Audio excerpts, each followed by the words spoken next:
നാൻവാപ്പിയിൽ ഹിന്ദുക്കളുടെ ആരാധനയെ ചോദ്യം ചെയ്ത് പള്ളി കമ്മിറ്റി നൽകിയ പുതിയ ഹർജി അലഹബാദ് ഹൈക്കോടതി ഇന്ന് പരിഗണിക്കും.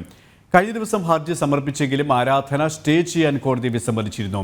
പ്രദേശം റിസീവർ ഭരണത്തിന് കീഴിൽ നൽകിയ ഉത്തരവിനെ പള്ളി കമ്മിറ്റി ചോദ്യം ചെയ്യാത്തതിനാൽ അവിടെ നടക്കുന്ന ഹിന്ദുമത വിശ്വാസികളുടെ ആരാധനയെയും ചോദ്യം ചെയ്യാനാകില്ലെന്ന് അലഹബാദ് ഹൈക്കോടതി വ്യക്തമാക്കിയിരുന്നു. ഇതിനെ തുടർന്നാണ് മസ്ജിദ് കമ്മിറ്റി ഹർജി പുതുക്കി നൽകിയത്. ഇവരുമായി ഗൗതം അനന്തനാരായണൻ ചേരുകയാണ്. ഗൗതം, നേരത്തെ നൽകിയ ഹർജി തള്ളിയിരുന്നു.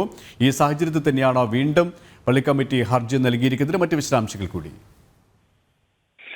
KP ആദ്യഘട്ടത്തിൽ തന്നെ, അതായത് വാരണാസി ജില്ലാ കോടതി ഹിന്ദുക്കൾക്ക് ഞാൻവാബിയിൽ ആരാധനാ സ്വാതന്ത്ര്യം അനുവദിച്ചതിന് പിന്നാലെ മസ്ജിദ് കമ്മിറ്റി ആദ്യഘട്ടത്തിൽ സുപ്രീം കോടതിയെയാണ് സമീപിക്കുന്നത്. എന്നാൽ ഹൈക്കോടതിയിൽ പോകൂ എന്ന നിർദ്ദേശം സുപ്രീം കോടതിയുടെ ഭാഗത്ത് നിന്ന് ഉണ്ടായി. ഇതേ തുടർന്നാണ് അലഹബാദ് ഹൈക്കോടതിയിൽ ആദ്യ പെറ്റീഷൻ ഇത് സ്റ്റേ ചെയ്യണം എന്നാവശ്യപ്പെട്ട്, വാരണാസി ജില്ലാ കോടതി നടപടി സ്റ്റേ ചെയ്യണം എന്നാവശ്യപ്പെട്ട് മസ്ജിദ് കമ്മിറ്റി അലഹബാദ് ഹൈക്കോടതിയിൽ എത്തുന്നത്. എന്നാൽ ആദ്യഘട്ടത്തിൽ ആ ഒരു ആവശ്യം കോടതി വിസമ്മതിക്കുകയും ഹിന്ദുക്കൾ ആരാധന തുടരട്ടെ എന്ന നിലപാട് കൈക്കൊള്ളുകയും ചെയ്തു. മാത്രമല്ല, ആ ഒരു ഹർജി പരിഗണിക്കുമ്പോൾ കോടതി പറഞ്ഞത് മറ്റൊരു ഹർജി കൂടി നൽകുക, അതായത് നിലവിൽ റിസർവ് ഭൂമിയായാണ് ഈ ഞാൻവാബിയെ കാണുന്നത് എന്ന കാര്യം ഉൾപ്പെടുത്തിക്കൊണ്ട് ഒരു ഹർജി നൽകണം എന്ന നിർദ്ദേശം അന്ന് അലഹബാദ് ഹൈക്കോടതിയുടെ സിംഗിൾ ബെഞ്ചിന്റെ ഭാഗത്ത് നിന്ന് ഉണ്ടായി. ഇതേ തുടർന്നാണ് ഞാൻവാബി മസ്ജിദ് കമ്മിറ്റി ഇപ്പോൾ പുതിയ ഹർജിയുമായി അലഹബാദ് ഹൈക്കോടതിയെ സമീപിച്ചിരിക്കുന്നത്. ജനുവരി 31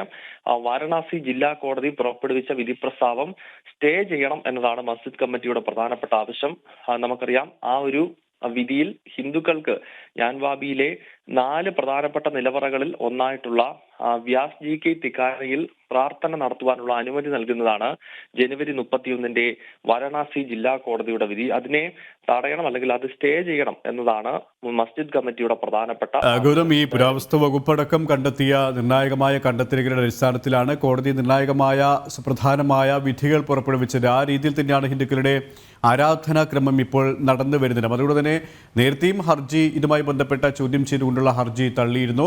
സ്വാഭാവികമായും അത്തരത്തിലുള്ളൊരു നിലപാട് കോടതി ആവർത്തിക്കാൻ തന്നെയായിരിക്കും സാധ്യത. പ്രത്യേകിച്ച് എല്ലാ തെളിവുകളും എല്ലാ രേഖകളുടെ അടിസ്ഥാനത്തിൽ തന്നെയാണല്ലോ പുരാവസ്തു വകുപ്പും തുടർന്ന് കോടതിയും ഇത്തരത്തിലുള്ള ഒരു വിധിന്യായത്തിലേക്ക് എത്തിയിരുന്നത്, അല്ലേ? KP താൽക്കാലികമായി കോടതി എന്ത് നിലപാട് കൈക്കൊള്ളുമെന്ന് നമുക്ക് പറയാൻ സാധിക്കത്തില്ല. പക്ഷേ ആത്യന്തികമായി ഈ ഒരു കോടതിയുടെ വിധികൾ പുറത്തു വരുന്നത്, അതായത് 18 ഹർജികൾ നിലവിൽ ഞാൻവാബിയുമായി ബന്ധപ്പെട്ടുണ്ട്. അതിൽ അന്തിമമായ വിധി പ്രസ്താവം സ്വാഭാവികമായും ഹൈന്ദവ ക്ഷേത്രം അവിടെ നിലനിന്നുവെന്ന് വിശദീകരിക്കുന്ന അയോധ്യയ്ക്ക് സമാനമായ ഒരു വിധി വരും എന്ന് തന്നെയാണ് നിയമവിദഗ്ധർ ഒരുപോലെ വിരൽ ചൂണ്ടുന്നത്. കാരണം തെളിവുകൾ മുഴുവൻ അവിടെ ഒരു പുരാതന ക്ഷേത്രം നിലനിന്നിരുന്നു എന്ന് തെളിയിക്കുന്നതാണ്. ആർക്കിയോളജിക്കൽ സർവേ ഓഫ് ഇന്ത്യയുടെ റിപ്പോർട്ട് ഏറ്റവും അവസാനത്തെ അതിന്റെ ഉദാഹരണമാണ്. അതിനു മുൻപ് അഭിഭാഷക കമ്മീഷന്റെ വീഡിയോഗ്രാഫി ഉൾപ്പെടെ ഈ തർക്കമന്ദിരത്തിനകത്ത് നടത്തുകയും അവിടെ ഒരു സ്വയംഭൂവായ ശിവലിംഗം കണ്ടെത്തുകയും ഒക്കെ ചെയ്തിരുന്നു. അതിന്റെ വീഡിയോ ദൃശ്യങ്ങൾ ഉൾപ്പെടെ നമ്മൾ കണ്ടതാണ്. മാത്രമല്ല, തർക്കമന്ദിരത്തിന്റെ തൂണുകളെല്ലാം ആ ക്ഷേത്രത്തിൻ്റെതാണ്. ക്ഷേത്രത്തിൻ്റെതായ ഹിന്ദു ദേവീദേവന്മാരുടെ കൊത്തുപണികൾ നിറഞ്ഞ തൂണുകൾക്ക് മുകളിലാണ് ഈ 3 മിനാരങ്ങൾ നിർമ്മിച്ചിരിക്കുന്നത്.